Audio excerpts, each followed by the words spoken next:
केंद्र सरकार ने आज संसद में बजट पेश किया है और भारतीय जनता पार्टी जी की, मोदी जी की सरकार का दूसरे कार्यकाल का ये आखिरी बजट है।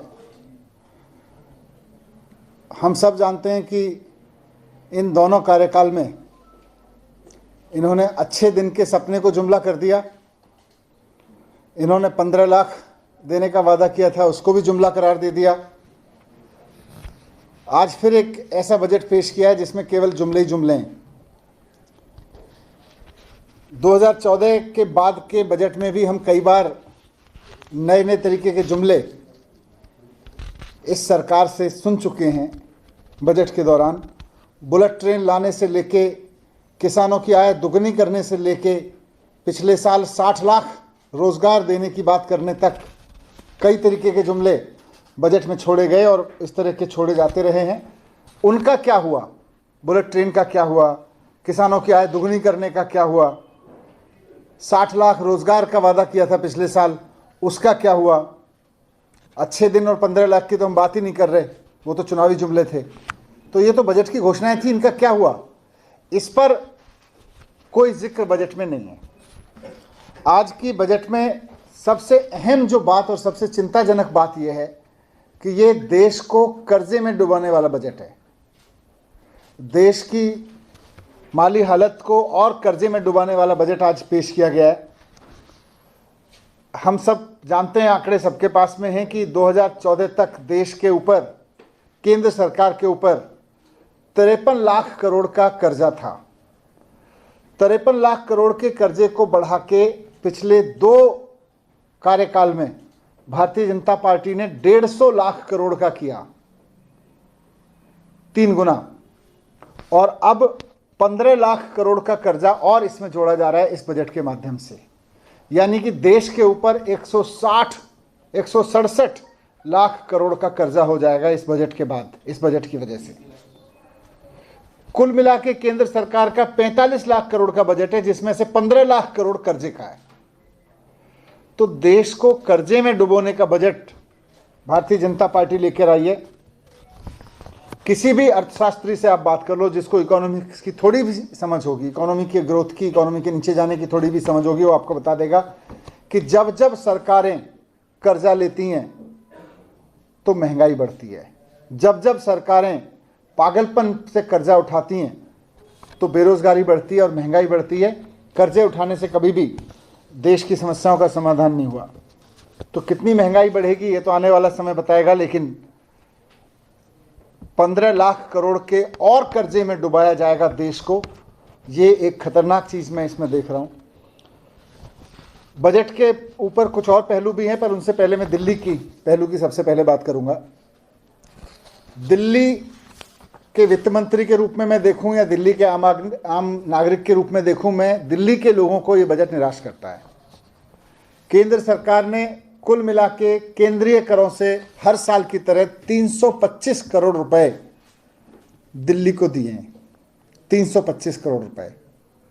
और ये अभी नहीं दिए, हर साल पिछले 2001 से 22 साल से केंद्र सरकार केंद्रीय करों में से केवल 325 करोड़ रुपए दिल्ली को देती है। और इस साल भी 325 करोड़ रुपए का बजट रखा है, वही 22 साल पुराना।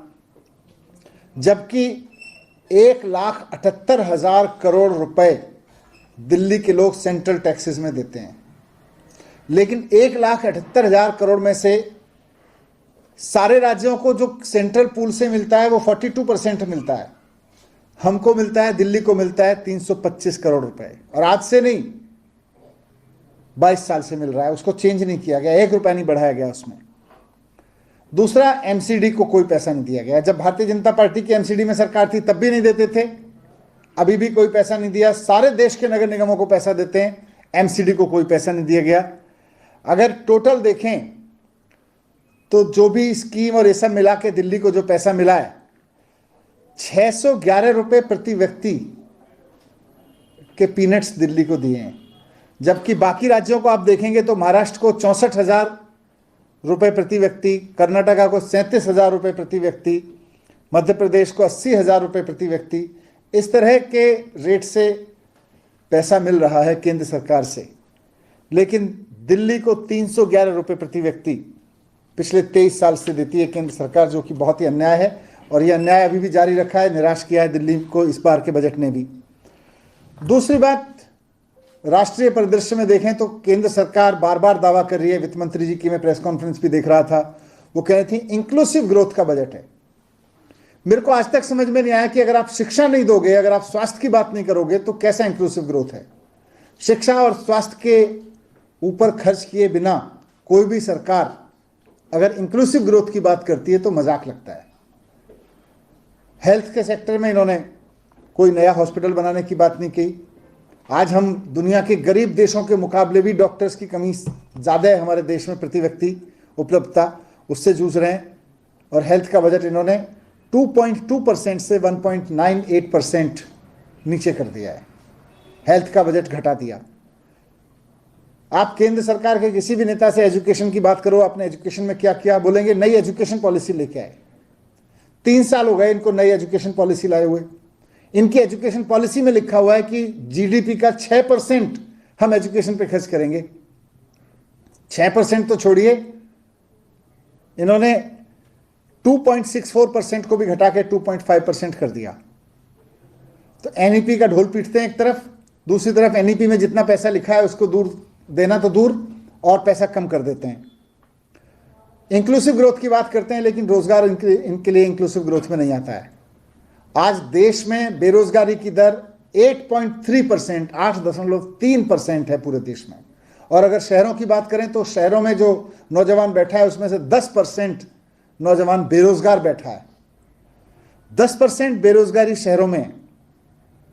इन्होंने पिछले बजट में वादा किया था कि हम 60 लाख रोजगार लेके आएंगे। कहां है वो 60 लाख रोजगार? क्या हुआ? अगले बजट में बताते तो सही, 60 लाख में से कितने रोजगार आए? कोई रोजगार पे बात नहीं है, कोई नई स्कीम रोजगार की नहीं है। कह रहे हैं हमने इंफ्रास्ट्रक्चर का बजट है। इंफ्रास्ट्रक्चर में क्या, कुछ एयरपोर्ट बना रहे हैं, कुछ सड़कें बना रहे हैं, अच्छी बात है, देश को एयरपोर्ट और सड़कें चाहिए। लेकिन जिस वक्त देश का लगभग हर 10वां युवा बेरोजगार है, और जिनके पास रोजगार भी है उनकी हालत देख लो, कितने रुपए पर डे, 35 रुपए पर डे के ऊपर कितने लोग जी रहे हैं, उन सबको देखो तो आपको समझना पड़ेगा कि दुनिया ने इन चैलेंजेस को कैसे फेस किया है। इसमें कोई विजन नहीं दिख रहा है इनके बजट में कि बेरोजगारी से कैसे लड़ेंगे। जहां जहां लोगों को दुनिया में बेरोजगारी का सामना करना पड़ा, जिन जिन इकोनॉमीज को उन्होंने चैलेंज के रूप में लिया और कंजम्पशन बढ़ाया, खपत बढ़ाई, खपत बढ़ती है तो प्रोडक्शन बढ़ता है, ट्रेड बढ़ता है, उससे रोजगार पैदा होते हैं, उससे लोगों को इनकम बढ़ती है। तो खपत पे कोई काम नहीं है, कंजम्पशन पे कोई काम नहीं है। केवल कुछ एयरपोर्ट बनाने से थोड़ी रोजगार बढ़ जाएंगे, आपको कंजम्पशन इकोनॉमी बनाना पड़ेगा। India is a big consumption market. आपके मार्केट को सारी दुनिया कंज्यूमर मार्केट के रूप में देख रही है, और आप सोच रहे हो कि हम 4 कैपिटल प्रोजेक्ट बना के हम बेरोजगारी दूर कर सकते हैं। बात ही नहीं है, बेरोजगारी की तो बात ही नहीं की बजट में, केवल कुछ प्राइवेट इन्वेस्टर्स को फायदा मिलेगा। ये कह रहे हैं इनकम टैक्स में छूट का बड़ा वादा कर रहे हैं, दावा कर रहे हैं कि साहब इनकम टैक्स में छूट दी, बहुत बड़ी छूट हो गई। मैं पूछना चाहता हूं, इस इनकम टैक्स में छूट का फायदा कितने लोगों को मिल रहा है? 50,000 रुपये की छूट दी है, किसको फायदा मिल रहा है? इस देश में कुल 4% लोग इनकम टैक्स देते हैं, और इन 4% में भी केवल 4% के 10% लोग इस नई स्कीम को यूज कर रहे हैं, जिसका ये दावा कर रहे हैं कि नई स्कीम में हमने इतनी रिबेट बढ़ाई है। तो यानी कि 0.4% लोगों को 50,000 रुपए की छूट मिलने को हम बहुत बड़ा दावा कर रहे हैं, साहब गेम चेंजर है। क्या गेम चेंजर है? इसके उलट देखेंगे, इंक्लूसिव ग्रोथ की बात कर रही है मैडम। अगर इंक्लूसिव ग्रोथ में कह रही है इंक्लूसिव ग्रोथ से डेवलपमेंट होगा, इस बजट में इंक्लूसिव ग्रोथ का खाका रखा गया है। कैसी इंक्लूसिव ग्रोथ है? जिसमें नौजवानों की बात नहीं है, जिसमें महिलाओं की बात नहीं है कोई, जिसमें किसानों की बात नहीं है, छोटे व्यापारियों की बात नहीं है, छोटी छोटी इनकम वाले लोगों की बात नहीं है, सुपर रिच की बात है। चंद सुपर रिच लोग, 5 करोड़ से ऊपर वाले जो इनकम वाले लोग हैं, उनको सरचार्ज 37% से घटा के 25% कर दिया गया। तो जो सुपर रिच लोग हैं उनको सरचार्ज में 37% से 25% की छूट मिल गई, आम आदमी को कुछ नहीं मिला। देश के 21 अरबपतियों के पास जितनी संपत्ति है उतनी 70 करोड़ भारतीयों के पास है, उतनी कुल मिला के संपत्ति। उन 70 करोड़ भारतीयों के लिए कुछ नहीं है, उन अरबपतियों के लिए 37% से छूट घटा के सरचार्ज जो है 25% कर दिया गया, उनको छूट मिलेगी। लोग इंतजार कर रहे थे कि महंगाई के जमाने में राहत मिलेगी, पेट्रोल और डीजल पे कुछ राहत मिलेगी, कुछ टैक्सेस कम होंगे, जीएसटी में जो जरूरी सामान है उस पर कुछ राहत मिलेगी, उस पर कुछ छूट मिलेगी, तो उससे कुछ सामान सस्ते होंगे। महंगाई के ज़माने में रोज़गार वैसे ही नहीं है और महंगाई से लोग जूझ रहे हैं, उस तरफ कोई नहीं है, कोई काम नहीं है, कोई घोषणा नहीं है, कोई स्कीम नहीं है इनके पास में। तो कुल मिला के देखें तो ना महंगाई से लड़ने के लिए योजना है, ना बेरोजगारी से लड़ने के लिए कोई योजना है, ना कंजम्पशन बढ़ा के छोटे व्यापारियों को आगे बढ़ाने की योजना है। कुल मिला के कुछ सुपर रिच लोगों को फायदा पहुंचाने का बजट है और देश को 15 लाख करोड़ के और कर्जे में गहराई से डुबोने का बजट है। और जितना कर्जा आज सरकार लेगी आने वाली पीढ़ियों के लिए उतनी मुसीबत खड़ी करेगी, ये हम सब देख रहे हैं। इस कर्जे को कैसे चुकाया जाएगा, कहां से चुकाया जाएगा, इसका कोई रोड मैप नहीं है। देश को कर्जे की आड़ में झोंकने का बजट है। सर, एमसीडी में सैलरीज को लेकर चल रहा है, कोर्ट तक मामला पहुंचा है। कल मैंने एमसीडी के लोगों से बात की थी, आज मैंने इत्तेफाक से एमसीडी के ऑफिसर्स को बुलाया था, पूरे उनकी टीम को, और उनसे समझा था। मुख्यमंत्री अरविंद केजरीवाल जी ने चुनाव में एमसीडी में वादा किया था कि उनकी गारंटी में से एक ये भी थी कि हम एमसीडी के हर कर्मचारी को हर महीने सैलरी दिलवाएंगे। अभी वहाँ नगर निगम में आप देख ही रहे हैं कि भारतीय जनता पार्टी नगर निगम में मेयर चुनने से लेकर और उन सबसे कैसे भाग रही है। उसके बावजूद मैंने आज सबको बुलाया और सबका रिव्यू किया और सरकार की इंटेंट भी उनको बताई कि सरकार चाहती है कि हर कर्मचारी की सैलरी हर महीने मिले और उसके लिए जितना भी एमसीडी टैक्स कलेक्ट करती है, कैसे करती है, कहाँ से करती है, हाउस टैक्स से लेके उनके जो फीस हैं, अलग अलग तरह की लाइसेंस फीस हैं जो उनके पास आती हैं, उनका स्टेटस क्या है, उसका सबका रिव्यू किया और उनको पूरा रिव्यू करके उनको गाइडलाइंस दी हैं कि किस तरह से अपना कलेक्शन बढ़ाएं। और दिल्ली सरकार की ओर से जो पूरा पैसा चौथी किस्त का है उसका भी मैंने आज फाइनेंस, एजुकेशन और हेल्थ डिपार्टमेंट के लोगों के साथ बैठ के रिव्यू किया, जो नॉर्मली फरवरी के महीने में ही जाता है, तो वो हमने पूरा रिलीज़ करने का कर दिया है। तो लगभग 2000 करोड़ का टोटल जो उनका है, वो सारा पैसा अंतिम किस्त जो हमारी फाइनेंस कमीशन के तहत जाती है वो उनका पूरा मिल जाएगा। उसमें कोई देरी नहीं होगी। फरवरी का महीने का पेमेंट होता है तो लगभग फरवरी के महीने में मिल जाएगा, बहुत जल्दी उसको भी तुरंत करा देंगे। और साथ साथ उनके भी टैक्सेस को और ठीक करेंगे, उनके टैक्स कलेक्शन सिस्टम को ठीक करेंगे। लेकिन केजरीवाल जी का वादा है दिल्ली के लोगों को कि नगर निगम कर्मचारियों की तनख्वाह हर महीने मिलेगी, तो उसकी दिशा में पूरा काम चल रहा है। और अब जो आज मैंने रिव्यू किया है उससे मुझे पूरी उम्मीद है कि इस सारे सिस्टम के बाद जो मैंने उनको डायरेक्शंस दिए हैं, इसके बाद में जनवरी तक की तनख्वाहें हफ्ते भर में मिल जाएंगी। अभी एक अभी 6 फरवरी की तारीख मेयर चुनाव के लिए फिर से सामने जो आपने तय की थी, आपने प्रेस कॉन्फ्रेंस भी की थी जब मेयर का चुनाव दूसरी बार नहीं हो पाया था। किस तरीके से आप देख रहे हैं कि सुप्रीम कोर्ट भी आप लोग गए, अब क्या चुनाव हो जाना चाहिए और कहाँ? देखिए, दिल्ली के लोगों ने, जैसा अभी इत्तेफाक से पहला मुद्दा भी यही था कि भाई एमसीडी के कर्मचारियों की तनख्वाह समय पर नहीं मिलती।